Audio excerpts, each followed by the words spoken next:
오늘 우리가 읽은 이 말씀은 다윗이 성전 건축을 하려고 하다가 하나님의 약속을 받은 말씀입니다. 이제 흔히 다윗 언약이라고도 하는데요. 다윗 언약을 받은 것이죠. 1절을 보시면은 다윗이 왕궁으로 이사한 후에 선지자 나단에게 이야기를 합니다. 나는 이 백향목 궁에 거하거늘, 참 이 향기 나는 이 아름다운 이 궁전에 거주하는데 여호와의 언약궤는 휘장 아래에 있습니다. 텐트 아래에 있습니다. 이렇게 얘기를 하는 거죠. 이 말은 하나님의 집을 좋은 집으로 지어드리고 싶다, 이런 의미인 것이죠. 우리 1절 말씀을 한 번 더 읽도록 하겠습니다. 1절 말씀입니다. 다윗이 그의 궁전에 거주할 때에 다윗이 선지자 나단에게 이르되 나는 백향목 궁에 거주하거늘 여호와의 언약궤는 휘장 아래에 있도다. 다윗은 자신이 좋은 집에 사는 것처럼 하나님의 집도 좋은 집으로 지어드리고 싶었습니다. 그래서 선지자 나단과 이렇게 상의를 한 겁니다. 이를 통해서 알 수 있는 것은 무엇입니까? 사랑하면 위하게 된다고 하는 것입니다. 다윗은 하나님을 늘 찬양하고 늘 사랑했던 사람이었기 때문에 하나님을 위해서 좋은 성전을 지어드리고자 했습니다. 사랑하면 사랑하는 대상을 위하게 되고 배려합니다. 사랑하면 사랑하는 대상을 중심으로 생각하고 행동하게 되는 것이죠. 이것은 우리를 향하신 하나님의 사랑에도 그대로 나타났습니다. 요한복음 3장 16절에 하나님이 세상을 이처럼 사랑하사 독생자를 주셨으니 이는 그를 믿는 자마다 멸망하지 않고 영생을 얻게 하려 하십니다. 하나님께서 우리를 사랑하셨기 때문에 우리를 위하신 거예요. 우리가 멸망당하기를 원치 않으시고 영생 얻기를 바라셨습니다. 그래서 가장 귀한 독생자를 우리 대신 십자가에서 죽게 하심으로 죄 용서함의 은혜를 주신 줄로 믿습니다. 그래서 예수님 안에 거하면 누구든지 죄 용서함 받고 누구든지 새로운 피조물이 되게 되는 것이죠. 예수님 안에 거하시길 주님의 이름으로 축복합니다. 우리가 먼지 털어서 먼지 하나도 안 나는 사람 아무도 없어요.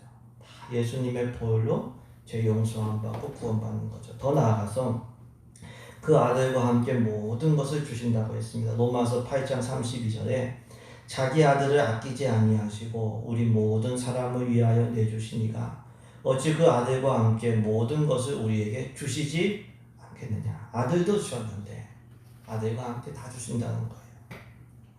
그럼에도 불구하고 얻지 못하는 것은 구하지 않기 때문이다. 야고보서 3장은 말씀해 주고 있습니다. 구하지 않기 때문에 못 얻는 거예요. 예수님과 함께 다 주신다고 했는데 구하지 않는 것은 우리의 내가 믿음이 좋은 것 같아도 믿음이 부족한 거예요. 연약하기 때문에 그렇습니다. 구하면 주신다. 이 믿음 가지고 우리가 어린아이처럼 믿고 기도함으로 풍성해지는 그런 은혜를 누리시길 주님의 이름으로 축복합니다. 이처럼 사랑하면 주는 거예요. 사랑하면 위하는 거예요. 다윗은 항상 하나님을 찬양하고 하나님을 향한 사랑으로 충만한 사람이었기 때문에 성전을 복원하고자 했습니다. 우리도 다윗과 같이 하나님을 사랑하는 사람들 되기를 간절히 소망합니다. 이게 제일 좋은 신앙이죠. 하나님을 늘 높이고 찬양하고 하나님을 사랑하는 사람인 거죠. 다윗은 이처럼 하나님을 사랑했기 때문에 하나님을 위한 집을 지어드리고자 했습니다. 그래서 나단 선지자에게 얘기했습니다. 나단 선지자도 이 다윗의 선한 마음을 알았기 때문에 하나님께서 임금님과 함께 있으니까 무슨 일이든지 마음에 원하는 대로 계획하신 대로 하십시오, 이렇게 권면을 했어요. 근데 그날 밤에 하나님께서 나단에게 말씀하시는 거예요. 너는 내 종 다윗에게 가서 내가 거할 집을 건축하지 말라고 전해라. 내가 건축하지 말라. 내가 이스라엘을 애굽에서 이끌어낸 날로부터 오늘까지 성막을 내 집으로 삼고 이곳저곳을 옮겨 다녔다. 누구에게도 백향목 집을 왜 안 지었냐고 누구에게도 말하지 않았다. 이렇게 말씀하신 거죠. 우리 2절부터 6절까지 말씀도 같이 읽겠습니다. 2절부터 6절까지입니다. 나단이 다윗에게 아뢰되 하나님이 왕과 함께 계시니 마음에 있는 바를 모두 행하소서.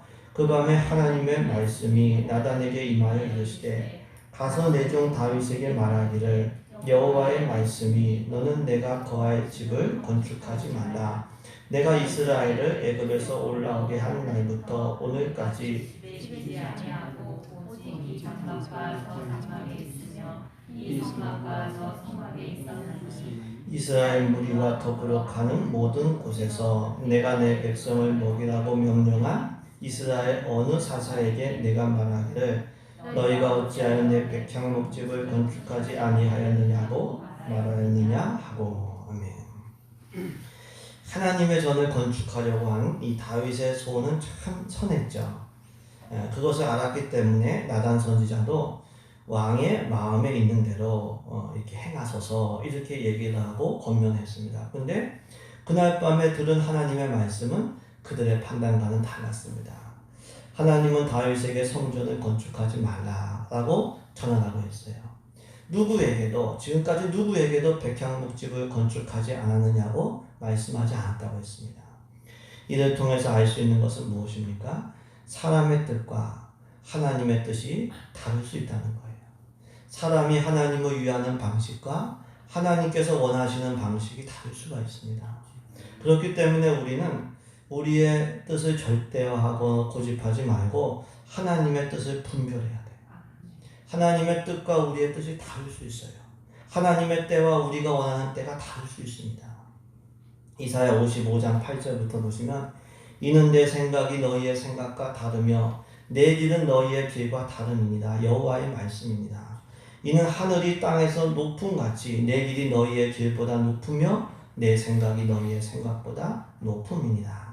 하나님 생각과 우리 생각이 다를 수가 있어요. 그래서 우리가 하나님의 뜻을 항상 분별하는 지혜가 필요합니다. 하나님의 뜻을 분별하는 방법이 무엇일까요?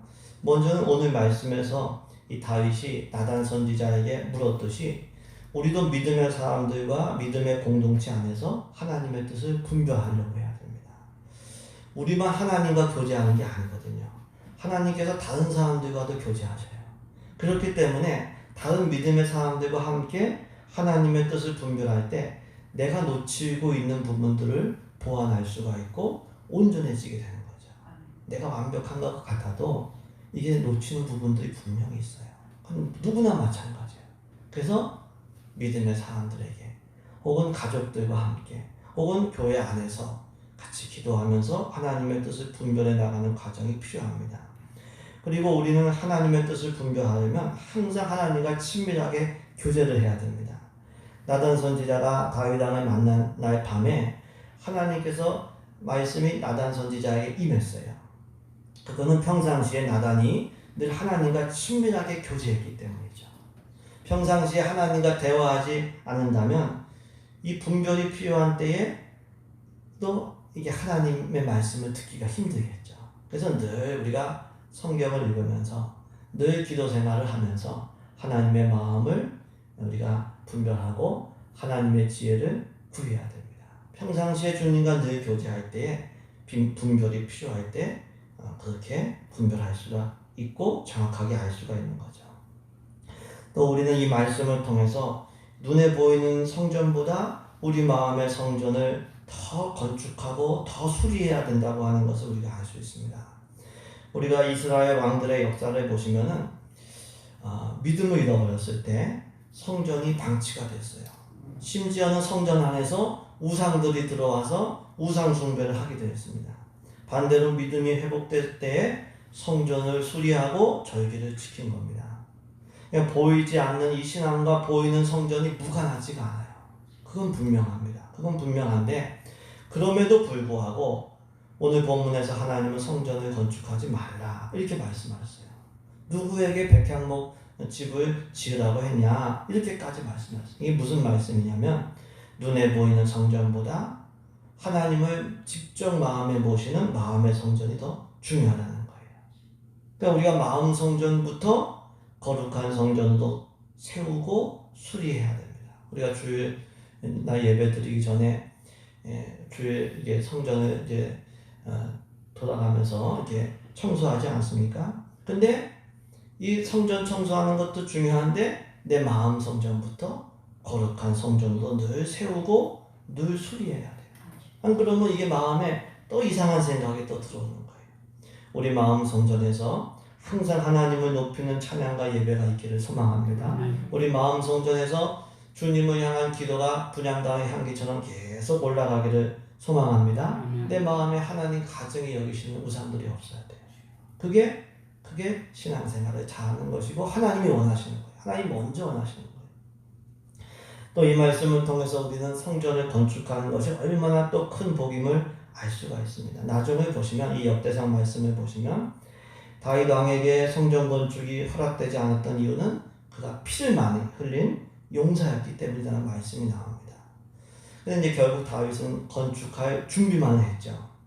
그러니까 성전 건축을 할 수 있는 것이 큰 복이에요. 다윗과 같은 큰 하나님의 사람도 원했지만 할 수가 없었던 거예요. 우리가 하나님의 일을 하나님을 위해서 일할 수 있는 거, 하나님을 예배할 수 있는 거, 이거 큰 복이에요. 네. 우리가 예수님을 믿고 구원받은 하나님의 자녀가 된 거 가장 큰 복인 거예요. 아무에게나 허락된 복이 아니에요. 원한다고 또 받을 수 있는 복도 아닌 거예요. 하나님께서 주신 복들을 우리가 깨닫고 감사하고 더 충성하고 기쁨으로 충성하는 우리 되기를 소망합니다. 귀한 복인 것을 우리가 늘 기억해야겠습니다. 이처럼 다윗은 하나님을 위한 집을 지어드리기 원했지만 그것은 하나님의 뜻이 아니었어요. 다윗을 향한 하나님의 뜻이 아니었습니다.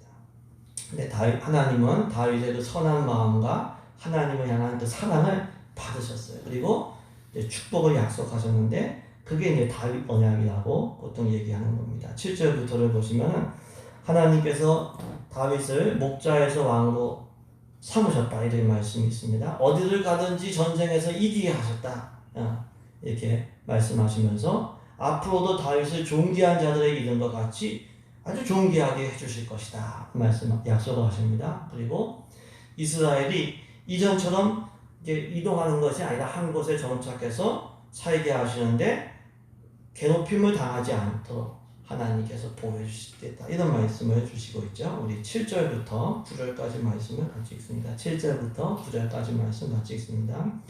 또한 내 종 다윗에게 이처럼 말하라.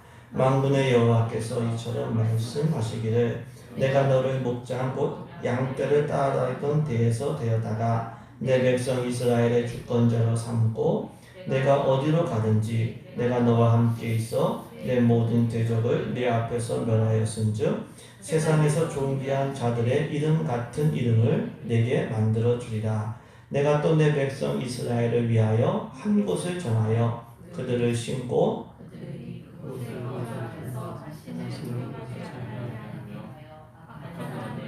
전과 같이 그들을 해치지 못하게 하여. 아멘.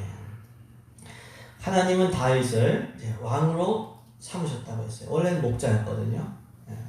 아버지의 인정도 주목도 못 받은 목자였는데 막내 아들이었는데 하나님께서 데려다가 주권자로 이스라엘 왕으로 삼으셨죠. 어디 가서든지 전쟁에서 이기게 하셨어요. 하나님이 이기게 하셨다고 했어요. 그리고 앞으로도 존귀한 자가 되게 하실 것이다. 약속을 주셨어요. 그리고 이스라엘도 한 곳에 정착해서 강한 나라가 되게 하실 것이다. 약속을 주셨습니다. 이 말씀들을 통해서 우리가 할 수 있는 것은 하나님께서 모든 것을 결정하는 신은 주권자라고 하는 거예요. 결국 하나님께서 결정하십니다. 다윗을 왕으로 만드신 분, 다윗을 전쟁에서 이기게 하신 분 하나님이셔요. 다윗을 존귀하게 만드실 것이고 이스라엘을 강대한 나라로 만드실 분 역시 하나님. 하나님은 주권자예요. 그렇기 때문에 우리는 어떤 어려움이 있을지라도 절망해서는 안 돼요. 왜? 전능하신 주권자 하나님께서 하시면 이루어지기 때문에 하나님께서 도우시면은 불가능은 없습니다. 전능하신 주권자 주님을 의지해서 절망을 이기시고 도전하는 인생 되시기 주님의 이름으로 축복합니다. 하나님 믿는 백성에게는 절망은 없어요. 왜? 하나님이 주권자이기 때문에 하나님 결정하시기 때문에. 그래서 우리는 하나님 중심으로 살고 하나님을 기쁘시게 하며 살아야 돼요. 왜? 하나님께서 온천한 만물을 만드시고 주장하시고 결정하시기 때문에 하나님 중심으로 사는 우리 되기를 소망합니다. 하나님을 경외해야 돼요. 하나님 경외하며 살아야 돼요. 우리 오늘 1년이 또 본문 말씀이 솔로몬에 대한 말씀이었는데 솔로몬이 예배를 잘 해드리고 하나님께서 말씀하세요. 내가 너한테 무슨 복을 줄 건지 구해라. 하나님을 전능하신 주권자 하나님을 높여드리고 그 예배가 연락이 되었을 때 하나님께서 복을 주시는 거예요. 우리가 주권자 하나님을 높여드리고 예배 잘 드리고 하나님 중심으로 삶으로 복을 누리시길 주님의 이름으로 축복합니다. 이처럼 하나님은 다윗을 왕으로 또 승리하는 장수로 존귀한 사람으로 만드셨고 이스라엘을 괴롭힘 당하지 않는 그런 강한 나라로 만드시겠다고 또 약속을 주셨습니다. 더 나아가서 하나님은 다윗의 후손을 축복하셨어요. 하나님은 다윗을 위하여 한 왕조를 세우시겠다. 왕조를 세우시겠다. 다윗의 뒤를 이어서 다윗의 후손들이 이스라엘의 왕이 되게 하시겠다 이렇게 말씀하셨습니다. 그리고 아들들 중에서 한 명을 택하사 그가 하나님을 위하여 집을 건축할 것이다 이렇게 말씀하셨고요. 다윗의 후손에게 은혜를 베푸시고 그를 하나님의 집과 나라 위에 영원히 세우신다 이렇게 말씀하셨습니다. 우리 10절부터 14절까지 말씀을 같이 읽습니다. 10절부터 14절까지 말씀 같이 읽습니다. 전에 내가 사사에게 명령하여 내 백성 이스라엘을 다스리던 때와 같지 아니하게 하고 또 내 모든 대적으로 내게 복종하게 하리라. 또 내게 이르노니 여호와가 너를 위하여 한 왕조를 세울지라. 내 생명의 연한이 차서 내가 조상들에게로 돌아가면 내가 내 뒤에 내 씨 곧 내 아들 중 하나를 세우고 그 나라를 견고하게 하리니 그는 나를 위하여 집을 건축할 것이요 나는 그의 왕위를 영원히 견고하게 하리라. 나는 그의 아버지가 되고 그는 나의 아들이 되리니 나의 인자를 그에게서 빼앗지 아니하기를 내가 내 전에 있던 자에게서 빼앗음과 같이 하지 아니할 것이며 내가 영원히 그를 내 집과 내 나라에 세우리니 그의 왕위가 영원히 견고하리라 하셨다. 아멘. 이 다윗이 받은 이 언약 약속은 1차적으로 솔로몬에게 이루어졌습니다. 그리고 다윗의 후손으로 오신 예수님에게서 성취가 된 것인 거죠. 또 이 언약으로 인하여 남유다는 우리가 잘 알듯이 계속해서 다윗의 후손이 왕위에 오르게 되었습니다. 북이스라엘은 왕조가 자꾸 바뀌었는데 남유다는 계속 다윗의 후손이 왕위에 오르게 되었습니다. 이를 통해서 우리가 알 수 있는 것은 무엇입니까? 부모가 받은 복이 자녀에게도 이어지게 된다는 거예요. 영향을 준다고 하는 거예요. 부모가 복을 받으면 부모가 하나님 앞에서 인정받고 복을 받으면 그것이 자녀에게 영향을 줍니다. 출애굽기 20장 6절에 나를 사랑하고 내 계명을 지키는 자에게는 천대까지 은혜를 베푸느니라 이런 말씀이 있습니다. 부모가 하나님을 사랑하고 부모가 하나님의 계명을 존중하고 지키면 그 은혜가 천대까지 영향을 미치게 된다는 거예요. 우리가 이스라엘 역사, 그 이스라엘 왕들의 역사를 보시면 다윗으로 인하여 그 후손이 하나님의 국률을 받았던 것을 우리가 알 수가 있습니다. 그렇기 때문에 우리도 다윗처럼 복을 물려주는 부모가 되시길 예수님 이름으로 축복합니다. 그런 부모가 되어야 되죠. 또한 항상 우리가 자녀의 미래를 생각하면서 행동해야 돼요. 우리가 선택하고 행동해야 할 때 왜? 우리의 행동이 우리의 미래뿐만 아니라 자녀의 미래에도 영향을 주기 때문에 그렇게 되는 거죠. 오늘 말씀을 붙들고 기반으로 축복하기 원합니다. 다윗처럼 우리도 하나님 사랑하기를 하나님 사랑하는 사람 되시길 예수님의 이름으로 축복합니다. 아멘. 주권자이신 하나님께서 내게 주신 은혜, 그 은혜를 늘 기억하면서 주님을 사랑하시고 또 후손들에게도 복을 물려주시길 주님의 이름으로 축복합니다.